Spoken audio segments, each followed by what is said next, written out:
আসসালামু আলাইকুম রহমতুল্লাহি ওবরকাতুহু। সম্মানিত দর্শক, আমাদের গাঙ্গেয় বদ্বীপের অপার সৌন্দর্যের লীলাভূমি, বঙ্গোপসাগরের বুকে জেগে ওঠা রত্নভাণ্ডার, জীবন্ত যাকে বলা হয় সৌন্দর্যের লীলাভূমি সেন্ট মার্টিন দ্বীপ। অবাক করার ব্যাপার হলো পৃথিবীতে অনেকগুলো সুন্দর সুন্দর দ্বীপ রয়েছে। মালদ্বীপে আছে, আমেরিকার যে হাওয়াই দ্বীপপুঞ্জ আছে হনলুলু, সাইপ্রাসের বেশ কিছু দ্বীপ আছে যেগুলো সুন্দরের জন্য খুবই বিখ্যাত। কিছু সমুদ্র সৈকত আছে যেরকম শারমাল শেখ, কিংবা সেই কুটাকিনা বালু মানে সেই ইন্দোনেশিয়ার যে বালি দ্বীপপুঞ্জ সেখানে।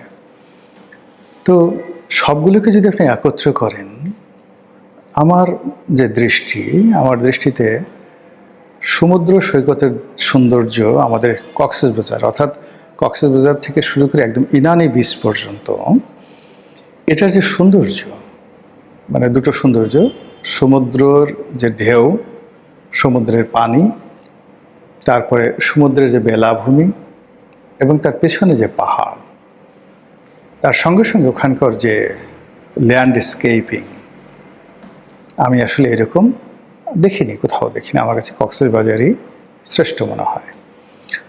আর সেন্ট মার্টিনকে আমার মনে হয় প্রকৃতির এক অপার বিস্ময়। এখানকার নীল জলরাশি, এখানকার প্রাণীদের বৈচিত্র্য, এবং এখানে যেভাবে এই দ্বীপটি সমুদ্রের বুকে জেগে উঠেছে, এটার যে কনস্ট্রাকশন, মাটির যে গঠন, পৃথিবীতে এটার দ্বিতীয় পিস আর নেই। তো আমাদের দেশের মানুষ সেখানে যায়, সারা দুনিয়া থেকে মানুষ আসে। সেন্ট মার্টিন সেই সেন্ট মার্টিন নিয়ে কিছুদিন যাবৎ লঙ্কা কাণ্ড ঘটছে।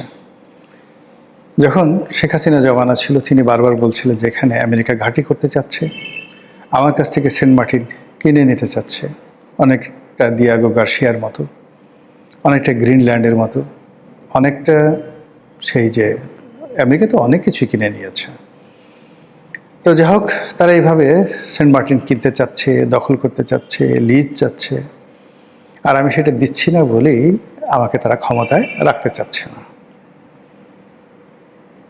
তো এই যে শেখ হাসিনার বক্তব্য, তিনি বলেছেন যে আমি মরে গেলেও সেন্ট মার্টিন দেব না, আমি বঙ্গবন্ধুর কন্যা, আমার দেশের 1 ইঞ্চি জায়গা বিদেশকে লিজ দিয়ে আমি ক্ষমতায় থাকতে চাই না। এখন আমরা তখন বলেছিলাম এটা ন্যাকামো, এমনি সে ক্ষমতায় থাকতে চায় না। আমেরিকার সাথে তার যে সম্পর্ক, আমরা কত যুক্তি দাঁড় করালাম যে আমেরিকা কেন সেন্ট মার্টিন চাইবেন, তাদের যুদ্ধজাহাজ এখানে আসতে পারবে না, এখানে ড্রাফট নাই, ইত্যাদি ইত্যাদি নানা রকম কথাবার্তা বলে বাংলাদেশে যারা আমেরিকান এই আলী রিয়াজের মতো যারা লোকজন আছেন, তারা যে সকল যুক্তি তর্ক দিলেন, আমরা বললাম হ্যাঁ, বৈজ্ঞানিক ব্যাখ্যা আছে বটে, এটা তো খুবই সত্য কথা। কেন আমেরিকা এখানে আসবে? আমেরিকা এখানে এসে তার লাভ কি? বাংলাদেশ থেকে কী নেবে? মায়ানমার থেকে কী নেবে? ইত্যাদি ইত্যাদি নানা রকম কথাবার্তা বলে আমরা বেচারি শেখ হাসিনাকে একেবারে নাস্তা নাবুদ করে ছেড়ে দিলাম। বললাম যে আপনি অতীতে অনেক অভিনয় করেছেন, অনেক ন্যাকামি করেছেন, মাথায় পট্টি বেঁধেছেন, তসবি দিয়েছেন, তাহাজ্জুদ নামাজ পড়ার চেষ্টা করেছেন, আপনি ভোর রাতে জায়নামাজ খুঁজে পান না, এই সমস্ত কথাবার্তা বলে মানুষকে আপনি বিভ্রান্ত করার চেষ্টা করেছেন। এটা আপনার একটা অভিনয়। আল্লাহর কি লীলা খেলা, শেখ হাসিনার পতন হল। এরপরে পলিথিন আপা বা তার পলিথিন আপার যে দল, তারা ক্ষমতায় এলো। আসার পর আমরা সবাই জানলাম যে বাংলাদেশে যে ক্ষমতার পট পরিবর্তন হয়েছে, এটা মূলত মার্কিন ডিপ স্টেট পলিসির কারণে। আমেরিকা এই ডিপ স্টেট পলিসির মাধ্যমে হাজার হাজার কোটি টাকা খরচ করে বিভিন্ন দেশের যে রেজিম চেঞ্জ করে, সেই রেজিম চেঞ্জের অংশ হিসেবে শ্রীলঙ্কাতে তারা ক্ষমতা পরিবর্তন করেছে, পাকিস্তানে ইমরান খানের সরকারকে হটিয়েছে, আর বাংলাদেশে শেখ হাসিনার সরকারকে তারা ক্ষমতা থেকে হটিয়েছে। আর এই ডিপ স্টেটের এই কথা স্বয়ং ডোনাল্ড ট্রাম্প তিনি ফাঁস করে দিলেন। শুধু তাই নয়, এই ডিপ স্টেট কীভাবে কাজ করে, এখানে কত টাকা বাংলাদেশকে তিনি দিয়েছেন সেই কথাও তিনি বললেন। আর ডিপ স্টেট বিভিন্ন এনজিওর মাধ্যমে, তারপরে তাদের যে রাষ্ট্রীয় সংস্থা USAID তার মাধ্যমে, তাদের যে এনজিও অ্যাকশন-এইড তাদের মাধ্যমে, বাংলাদেশের অনেকগুলো অন্ততপক্ষে 100 এনজিও রয়েছে। এই বদমাইশগুলো এই সবসময় আমেরিকার টাকা খেয়ে এরকম নিজের মা বোনকে আমেরিকানদের হাতে তুলে দেওয়ার মতো জঘন্য অপরাধ, মানে আসলে সেন্ট মার্টিন দেওয়া বা দেশের মাটি দেওয়া, দেশের স্বার্থ বিদেশিদের কাছে জলাঞ্জলি দেওয়া, আর নিজের মাকে হানাদার হাতে তুলে দেওয়া, নিজের স্ত্রী বা কন্যাকে দর্শকদের হাতে তুলে দেওয়া এবং হাসি মুখে তুলে দেওয়া, এর মধ্যে আমি কোনো পার্থক্য দেখি না। জন্মভূমির মর্যাদা কোনো অংশেই মায়ের চেয়ে কম নয়। মানুষ মরণশীল, মা মারা যাবেন, কিন্তু জন্মভূমি থেকে যাবে। আর যারা মাকে ভালোবাসেন, এই পৃথিবী তাদের অনেকে হয়তো স্মরণ করেন, আল্লাহর আরশে আজিমে লেখা থাকে, কিন্তু যারা জন্মভূমিকে ভালোবাসেন কিয়ামত পর্যন্ত তাদের নাম থেকে যাবে। এই বাংলাকে যারা ভালোবেসেছিল, আমরা কি ইশাখাকে ভুলতে পারবো? মোশা খাঁকে, শশাঙ্ককে, আলাউদ্দিন হোসেন শাহকে, শায়েস্তা খানকে? আমরা কি ভুলতে পারবো সালাম, রফিক, জব্বার, বরকতকে? আমরা কি ভুলতে পারবো স্বাধীন যুদ্ধে, মহান স্বাধীনতা যুদ্ধের সেই বীর সেনানীদের, সেই বীর শ্রেষ্ঠদেরকে? কোনোদিন ভুলতে পারবো না, কোনোদিন না। কাজেই একইভাবে আবার এই দেশের বিরুদ্ধে যারা কাজ করেছেন, আমরা কি মির্জাফর, রায়দুল্লাহ, পিয়ার লতিফ তাদেরকে ভুলতে পারবো? আমরা কি সেই খন্দকার মোশতাককে ভুলতে পারবো? আবার এই যুগে যারা নতুন মির্জাফর হিসাবে আবির্ভূত হয়ে এই বাংলার স্বাধীনতাকে মার্কিন ডিপ স্টেটের হাতে তুলে দেওয়ার জন্য তাণ্ডব চালিয়েছেন এই বাংলাদেশে, কিয়ামত পর্যন্ত দেশের মানুষ তাদেরকে ভুলবে না, ক্ষমা করবে না, এবং তাদের প্রতি ঘৃণা হতেই থাকবে। তো যেটা বলছিলাম,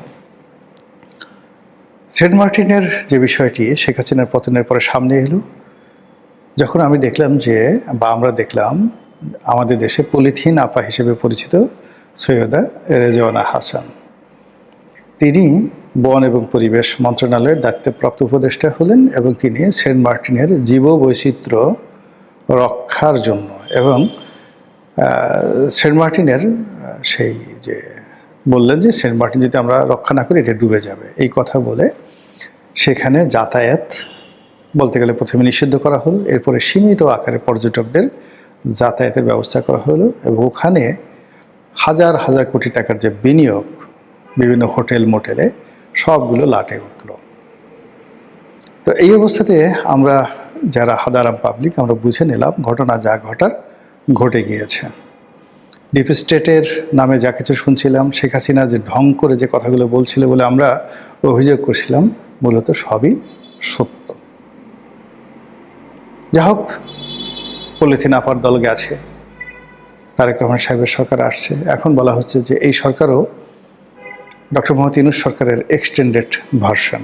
এর কারণ হলো ইউনূস সরকারের সবচেয়ে কে পার্সোনালিটি যিনি আছেন, খলিলুর রহমান, তিনি এই সরকারের পররাষ্ট্রমন্ত্রী, এবং ডক্টর মোহাম্মদ ইউনূসকে রেখে দেওয়া হয়েছে ভিভিআইপি প্রোটোকলে। আগামী 1 বছর তাকে সেই এসএসএফের প্রোটেকশন দেওয়া হবে, যেভাবে তারেক রহমান সাহেব প্রোটেকশন পাচ্ছেন বা প্রেসিডেন্ট পাচ্ছেন। বোঝার চেষ্টা করুন। এবং যেখানে বাংলাদেশে এত কিছু হচ্ছে, সব লোকজন যেখানে উপদেষ্টাদের পালানোর ব্যাপারে মানে আলাপ আলোচনা করছে, তারা যেন বিমানবন্দর দিয়ে পালাতে না পারে, ঠিক সেই সময় উপদেষ্টারা নিজেরা বসে একসাথে একত্র হয়ে আনন্দ করছেন, ফুর্তি করছেন, কেক কাটছেন এবং হাসাহাসি করছেন, মুখ হা হা হা হা করে। যাত্রা দলের নায়ক মানে ভিলেন যেভাবে হাসে না, মুখ হা হা হা করে, তো ওইরকম এদের হাঁটা চলা কথাবার্তা দেখে মনে হয় তারা যাত্রা দলের ভিলেন। অনেককে কেউ মানে কেউ অবশ্য ভালো আছেন। তো তারা এই সময়টাতে সরকারি বাসভবন দখল করে রেখে, মানে লজ্জাও নেই, যেদিন ক্ষমতা গেছে উচিত ছিল সেই দিনই তো সেই সরকারি বাসভবন ত্যাগ করা, কিন্তু তারা করেনি। তারা সেই বাসভবনে রয়ে গেছে, এখনও আছে কিনা আমি জানি না। তো যাই হোক, সেখানে বসে তারা কেক কাটলো, সব কিছু কাটলো। ইট মিনস তারা যায়নি, এখনও শ্যাডো রূপে, ছায়া রূপে সরকারের উপরে তারা প্রভাব বিস্তার করছে, দেশের কলকাঠি নাড়ছে। এবং আমেরিকার প্রতিনিধিত্ব করছে। ঘটনা যদি তাই হয়, তাহলে সেন্ট মার্টিনের খবর কি? আছে? সেন্ট মার্টিন কি এখনো আছে? আপনি কি যেতে পারছেন? আমরা কি যেতে পারবো? এই প্রশ্ন করার আগে আরও দুটো ঘটনা বলি যে এই গত 17 মাসের আমেরিকার যে দাপট ছিল সারা দুনিয়াতে, এখন এই মুহূর্তে সেই দাপট এখন তুঙ্গে। বিশেষ করে ভেনেজুয়েলার প্রেসিডেন্টকে ধরে আনার পর, মাদুরোকে ধরে আনার পর মানে ডোনাল্ড ট্রাম্প অপ্রতিরোধ্য হয়ে পড়েছেন। আর এখন যেভাবে ইরানের উপর তাণ্ডব চালাচ্ছেন, তাতে করে আমাদের বুক এতটা দুরু দুরু করে কাঁপছে যে এখন যদি সেন্ট মার্টিন আমাদের কাছে চাওয়া হয়, প্রতিবাদ তো দূরের কথা, সেন্ট মার্টিন বিনা বাক্যে মানে কোনো রকম কথা ছাড়া, মানে কোনো রকম মূল্য ছাড়া এইগুলো লিখে দিয়ে আমরা করব কি, সেই ডোনাল্ড ট্রাম্পের দরবারে দলিল নিয়ে আমরা হাজির হব, মাথায় করে সেই দলিল